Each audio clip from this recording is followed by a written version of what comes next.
Good evening, depending where you are. I'm Anna, and we're going to work together today with writing.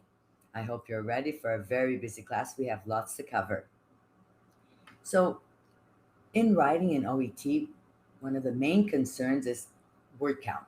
We're going to deal with that today too. We have lots to cover, as I said. We're going to learn method, we're going to analyze, we're going to write.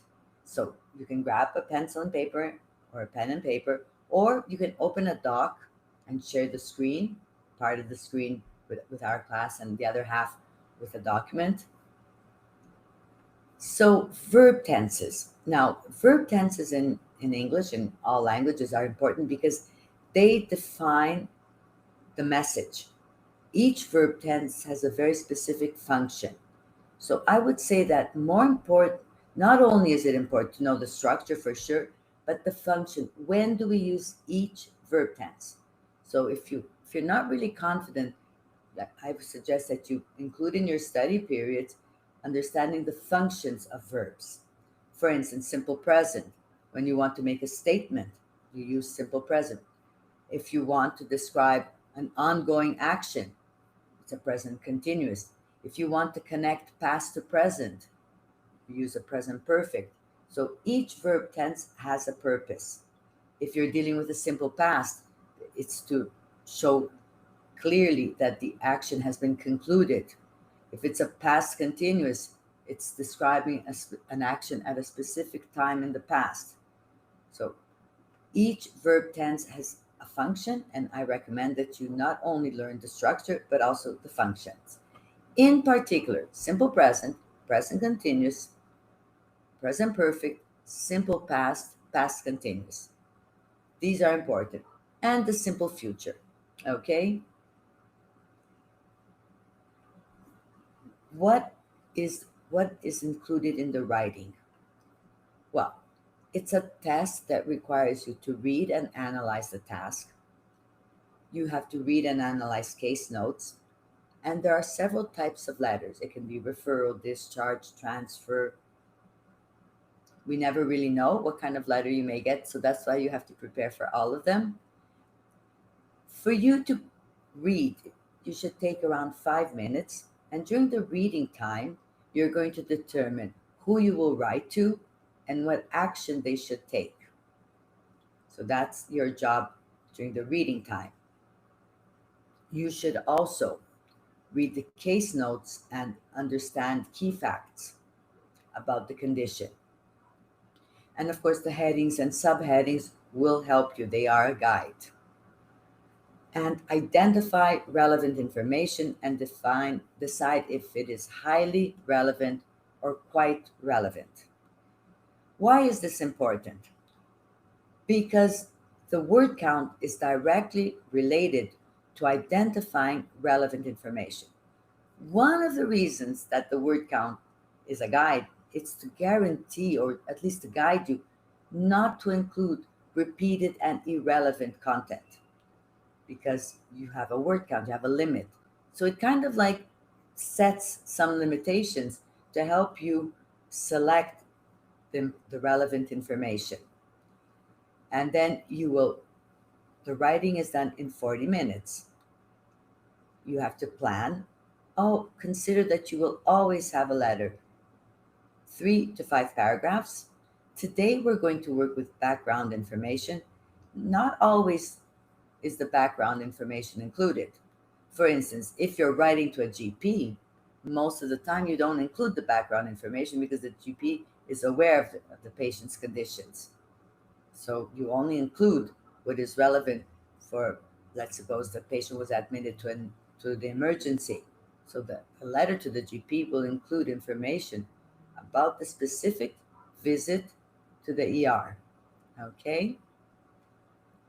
Are we okay? Can I move on? Keep me posted if you wish that I repeat, I explain again, just send a message and I'll definitely go over it again. Because sometimes the first time you may not catch all of the information, but don't worry. You're going to write carefully. Each paragraph has one main idea. So the intro sentence is the purpose. Why are you writing this letter? In the second paragraph, it's usually how the patient presented. So each paragraph has specific content, then the medical history and meds. If there's background information, then you add the background information and then the request. So it's 5 paragraphs. Each paragraph has a very specific content. You cannot mix, for example, the purpose with the presentation, with how the patient presented. It has to be separate, and ideally, you can even skip a line in between paragraphs. Reading time is 5 minutes.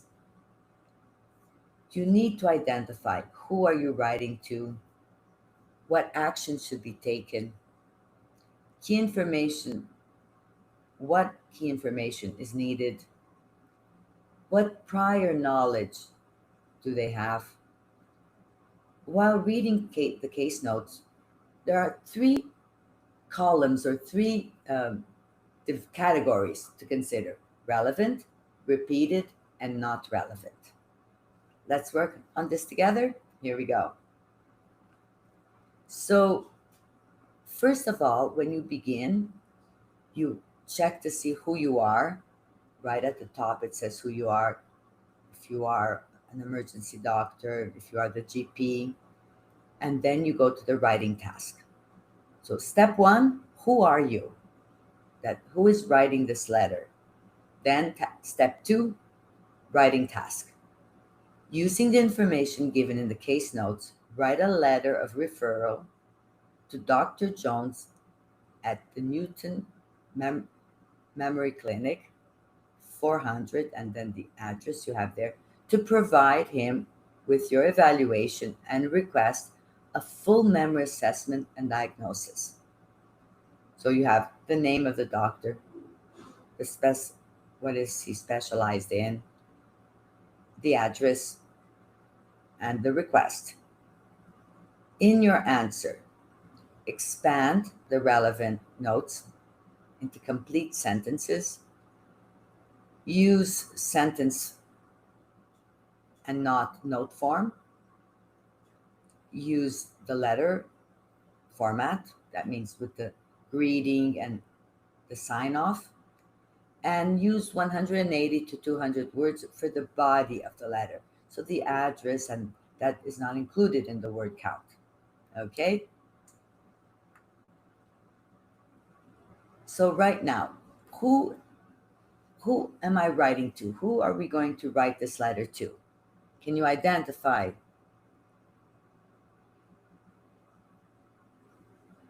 So you can send your answers in the chat box for sure. It's really nice to work with you guys and to keep up. As you send in your answers, I can identify where we need to reinforce or if I have to go back. So right now, and what action do I want the reader to take? So the doctor is going to receive this, Dr. Jones. What action? There we go, lovely. What do I expect him to do? There you go, great, the doctor. Keep sending in those answers, I just love it.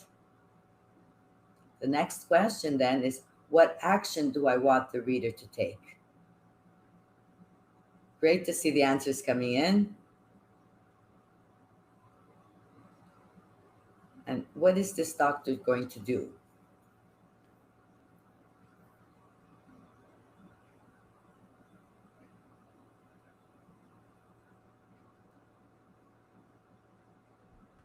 So you are going to provide, you can send in your answers. What action do I want the reader to take? Excellent, that's it, a full memory assessment. Assessment and diagnosis. The doctor who is writing is also going to present the evaluation, because if he's requesting a full memory assessment, there was a trigger during the hospital consultation that led him to request the full memory assessment, right? Excellent. You guys are right on track. What does the reader need to know? That's something that we will find. What does he need to know? And what does the reader already know? So that information we're going to get from the case notes, right? So we're Dr. Jones, full memory assessment. So the patient's current condition and the history. There we go. And no prior knowledge up until now.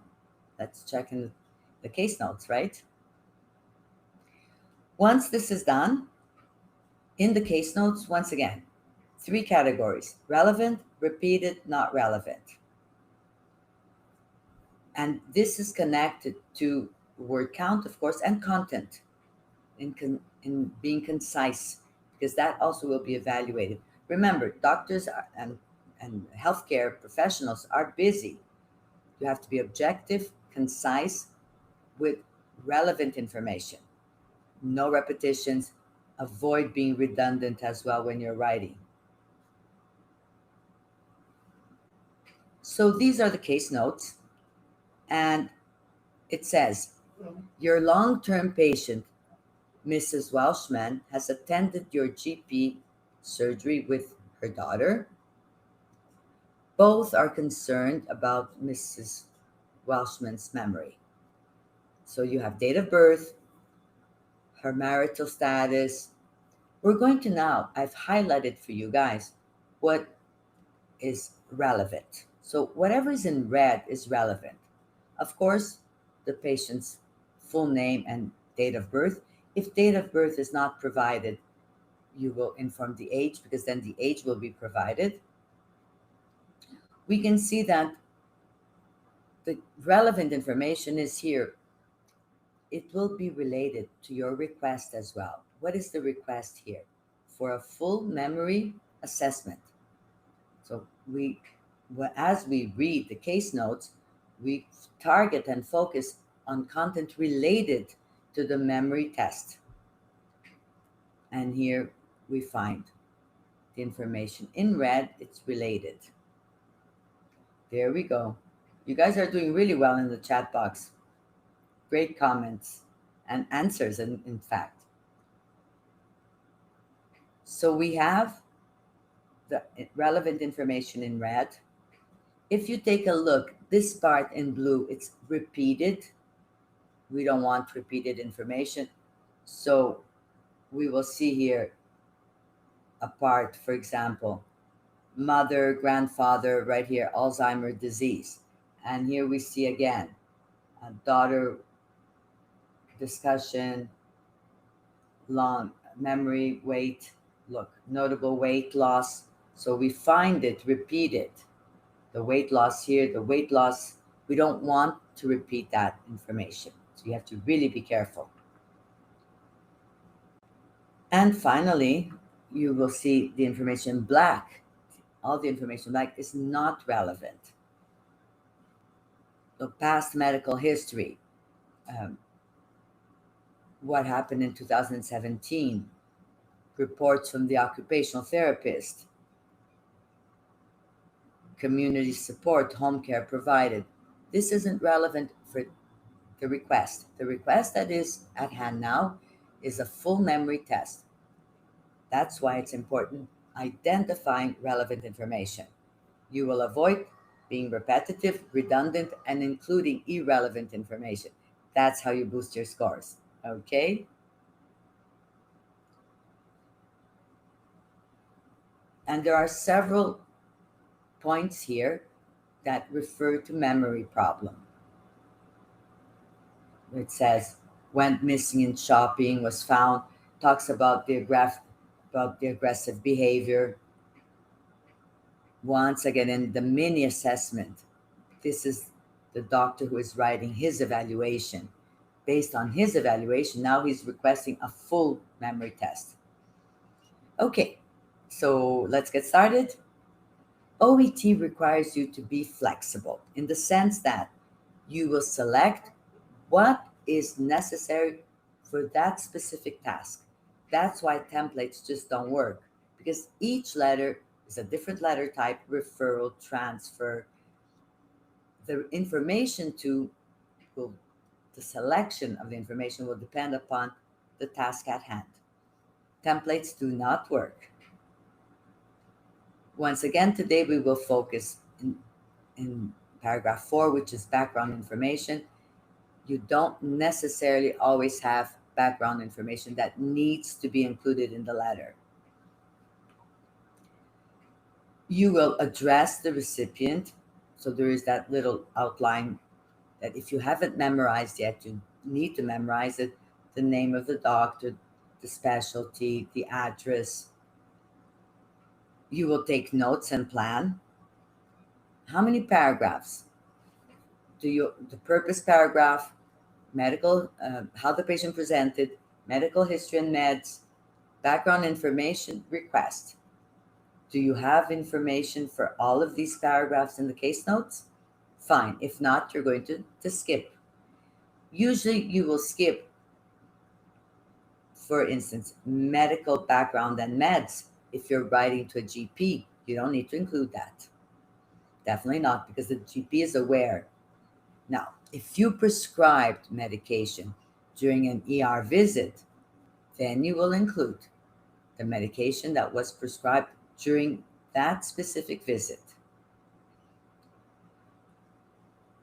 The title and full name is how you start, and then the job title, the address, the date. You can put the letter, the date on the letter can be the test date, or if there's sometimes there are instructions, date as use the date this and this.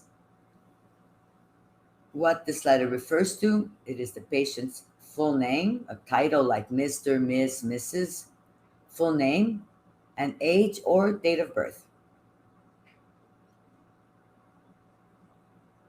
This information comes from the task, the address, the name of the doctor, the patient's information to, and to whom you are writing. Use the test date. Now, with this information, you will see that the recipient's name, date, and reference goes Dr. Jones, Newton Memory Clinic, 400 Railroad, Newton. We don't have the job title. You skip the job title if you don't have it, if it's not informed. It can happen. The date, the greeting, Dear Dr. Jones, and the referral. Who does this information refer to? Mrs. Patricia Welshman. Date of birth is July 10th, 1933. The sign off, yours sincerely, GP, doctor, it can be.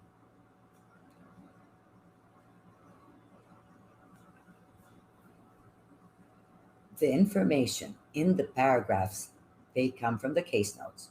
So the information at the beginning comes from the task.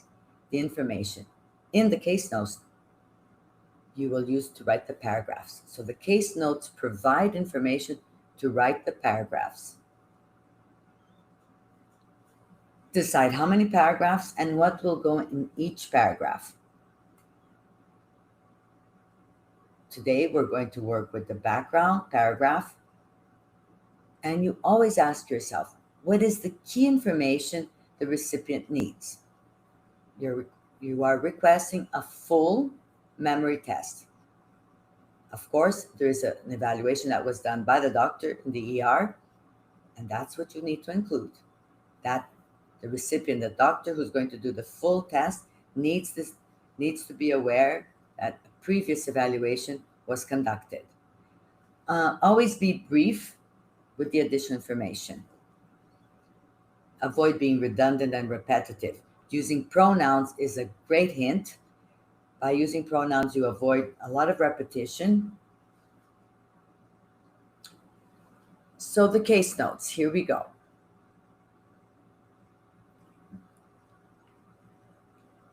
Yes, you can underline. So there's a question here. Can we underline important stuff during the 5 minutes? Not only can you underline, but you can copy and paste if you're taking the computer based. Okay. You can highlight, not necessarily underline, but you select the word with your mouse and you click on the word to highlight it. Okay. So not really underline, but highlight, yes. And you can copy and paste, copy from the case notes and paste it in your letter. So the notes come down to mini memory assessment, family history of Alzheimer, poor short term memory, uh, can't remember day and date and month, even though several attempts were, the doctor made several attempts, no result in terms of like day, date, and year, let's suppose the month. We're going to write the background information. Some useful language was performed. This is passive. Important. Unable to. Positive family history. This works for so many diseases, diabetes, and so on. Giving rise to. Similar to trigger, which can also be used depending on the context, but for letter, keep it more formal. That's the best option. If you're not really sure if you should use an expression that is not too formal, but you know the formal way, use the formal way. You, because that is a better option when it comes to letter writing. What exactly is a language test? Well, a language test it is for you to show off language. You need a score.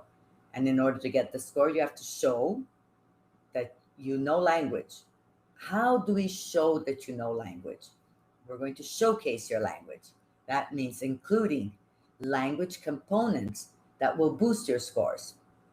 The format is important, so all of that heading and so on. In each paragraph, the correct content. But you also need to include language, which means different verb tenses to show that you have strong command.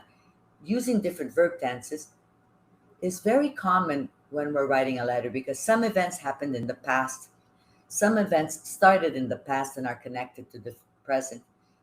Sometimes there is a request of a future or information.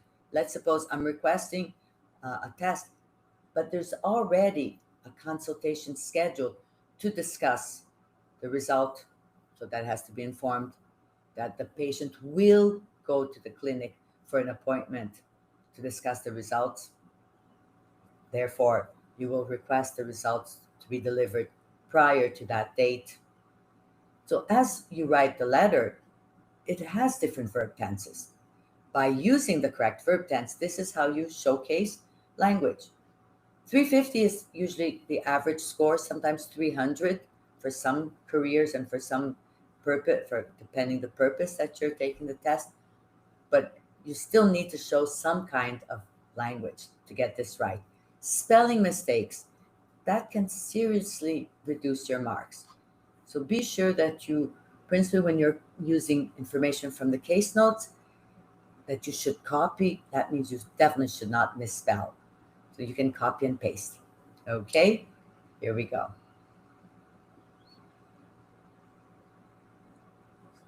So before we go to the background information, take a quick look here. The first paragraph is the purpose paragraph. Why am I writing this letter? Then how the patient presented. And now you're going to write. Sometimes the patient went twice to the ER, let's suppose. You have to report both times. And now the background information. So this is an example.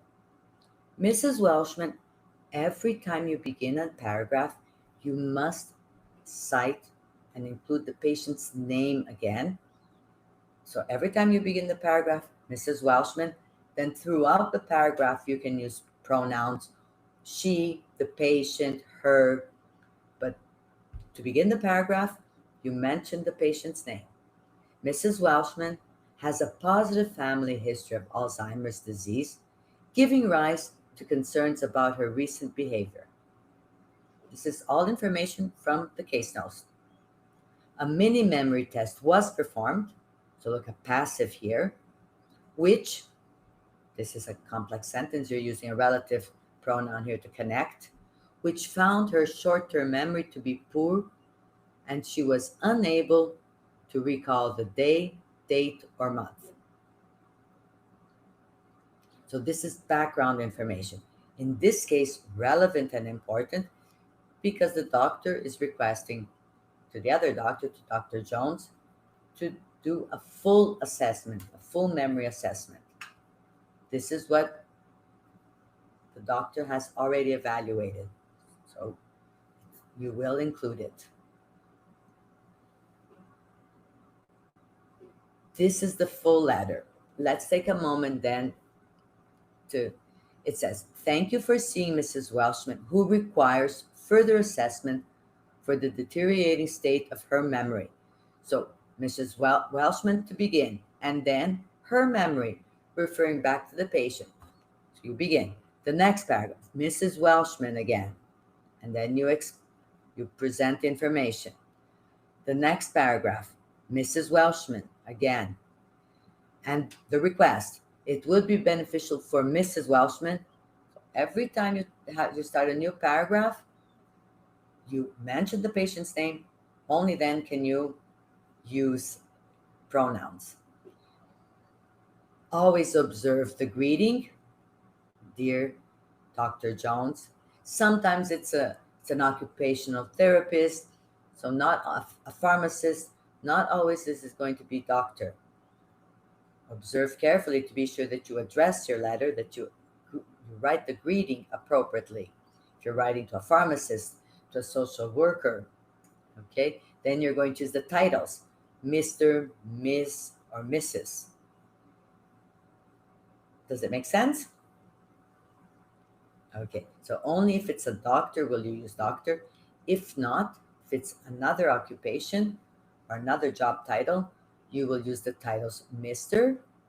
for men, Miss, which isn't really used so commonly, Ms. or Mrs. Well, thank you so much for joining me. I hope the class was helpful. Remember, planning, but before planning, reading. In fact, it's not a writing test only, it's a reading and writing test because your writing will depend upon your reading.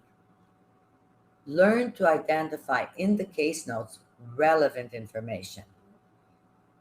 Identify irrelevant and repeat it. By doing so, by identifying repeated and irrelevant information, you kind of like guarantee also that you include the relevant information. Be sure to identify how many paragraphs you will need and verify your writing. I recommend that you proofread per paragraph because by proofreading per paragraph, a lot of research has been conducted. You focus your attention on a smaller piece of information, and there is a higher probability that you will identify mistakes. So let's see here. There are some questions coming in.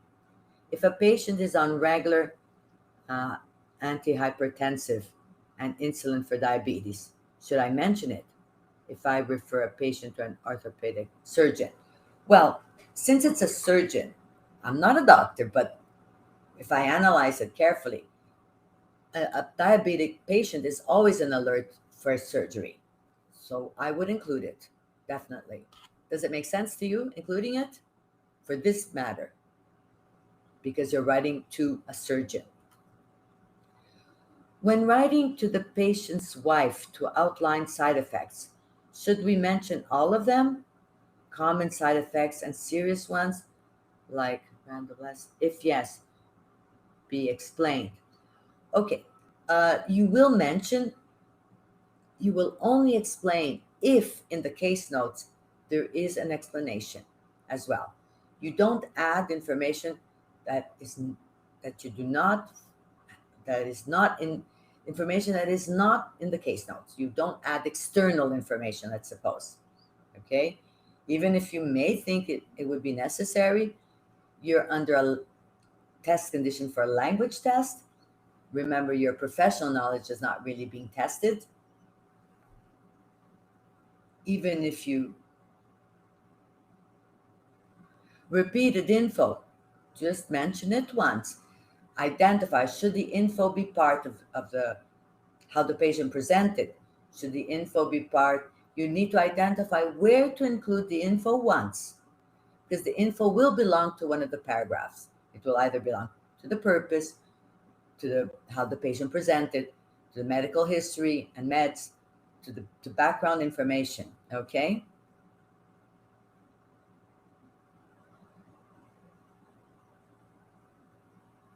Oh, that's so nice of you. You cleared your exam a few days ago. Congratulations. That's quite that you conquered your OET. Great. And just to thank you to all the teachers. It was so kind of you to come back and let us know. We love it when students come back to us. I receive emails from students saying that they have passed, and it makes my day. And I'm sure all the other teachers feel the same way. So thank you so much for showing up. And English, it is a long-term learning process. Trust me. Native speakers should also keep it as a long-term process. Not all of them do, but it is a long-term process. It never ends. Once again, I hope I've answered all the questions. If I haven't, please, if you have any other questions, don't don't hesitate to send it in. We'll be back next week. Until then, I hope you have a nice week. Today's Monday, just getting started. Maybe Tuesday for some of you, and Monday for me yet. Have a lovely week, and try to put in some time for your OET studies. Take care now. Bye bye.